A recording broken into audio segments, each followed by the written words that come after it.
सभी कानूनों में एक रूपता लाई गई है। हमारी सरकार द्वारा 3 नए आपराधिक कानून, भारतीय न्याय संहिता, भारतीय नागरिक सुरक्षा संहिता और भारतीय साक्ष्य अधिनियम को 1 जुलाई 2024 से राज्य में लागू किया गया। उत्तराखंड लोक तथा निजी संपत्ति क्षति वसूली अधिनियम 2024 दिनांक 20 सितंबर 2024 को लागू किया गया। इसमें व्यवस्था की गई है कि राज्य में हड़ताल,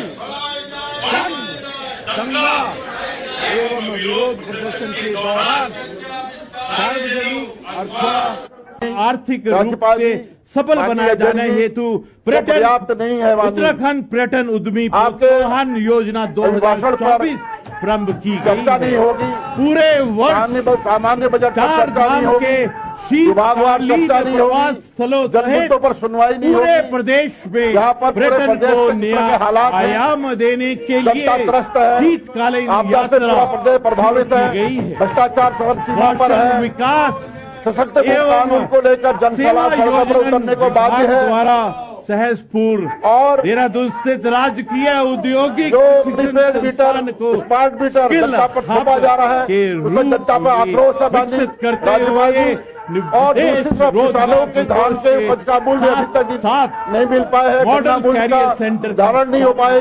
माननीय राज्यपाल जी, लेकिन इन मुद्दों पर चर्चा सदन में नहीं होगी तो यहाँ पर सदन में माननीय विधायक अपने पक्ष को यहाँ पर रखना चाहते हैं, अपनी समस्याओं को रखना चाहते हैं, लेकिन सरकार सुनने को तैयार नहीं है और लगातार प्राइवेट लिमिटेड के माध्यम से उन्नयन कर दिया जाता है। सरकार की ओर से सदन को बाधित किया जाता है, सरकार की ओर से सदन में व्यवधान में किया जाता है, सरकार की ओर से सदन को स्थगित किया जाता है 16 और विपक्ष ने हमेशा सकारात्मक। आज बजट सत्र का शुभारंभ हुआ है और माननीय राज्यपाल महोदय के अभिभाषण से इस बजट सत्र की शुरुआत हुई है। राज्यपाल महोदय का अभिभाषण हमारी सरकार का रोड मैप है और जो भी वक्तव्य आज जो भी भाषण माननीय राज्यपाल महोदय ने दिया है उसको रोड मैप मानकर उसको आगे के लिए करने वाले कामों की प्राथमिकता में रखकर हमारी सरकार उस पर आगे बढ़ेगी। और ये जो वर्ष है, हम सभी जानते हैं कि उत्तराखंड राज्य का ये 25वां वर्ष है, रजत जयंती वर्ष है और इस रजत जयंती वर्ष को सरकार राज्य को समर्पित करते हुए नवाचारों को लेकर आगे बढ़ेगी, एक संकल्प के साथ आगे बढ़ेगी। और जो हमारी विकास यात्रा है, इस विकास यात्रा को अनवरत रूप से चलाने के लिए इस बजट में प्रावधान किया जाएगा। और साथ ही माननीय राज्यपाल महोदय के अभिभाषण में सारे बिंदुओं का उल्लेख किया गया है। हमारी सरकार उसको पूरा करने के लिए और हमारे प्रधानमंत्री जी ने जो बाबा केदार की भूमि से ये उद्घोष किया था, उनके मुंह से निकले हुए शब्द कि इस सदी का तीसरा दशक उत्तराखंड का होगा, उनके उन शब्दों को साकार करने के लिए हमारी सरकार पूरे प्राणों प्रण के साथ काम करेगी और हर दृष्टि से उत्तराखंड आगे बढ़े।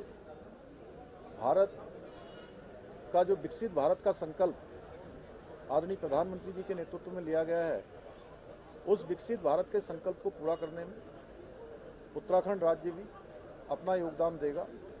हर दृष्टि से आज उत्तराखंड आगे बढ़ रहा है।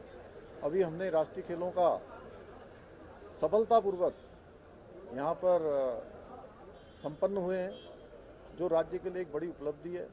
उत्तराखंड राज्य आज पूरे देश के अंदर, दुनिया के अंदर, देश की आज़ादी के बाद ऐसे राज्य के रूप में स्थापित हुआ है जहाँ पर रहने वाले सभी लोगों के लिए एक समान कानून लागू हुआ है।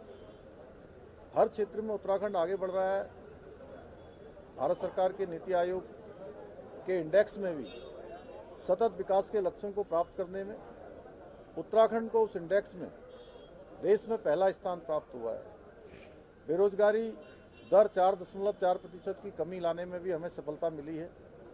अनेक सारे हमने ऐतिहासिक निर्णय लिए हैं, नए कानून बनाए हैं, जो आज अन्य राज्यों में भी एक उदाहरण के रूप में लिए जा रहे हैं, आदर्श के रूप में लिए जा रहे हैं। इसी संकल्प के साथ हम आगे बढ़ेंगे।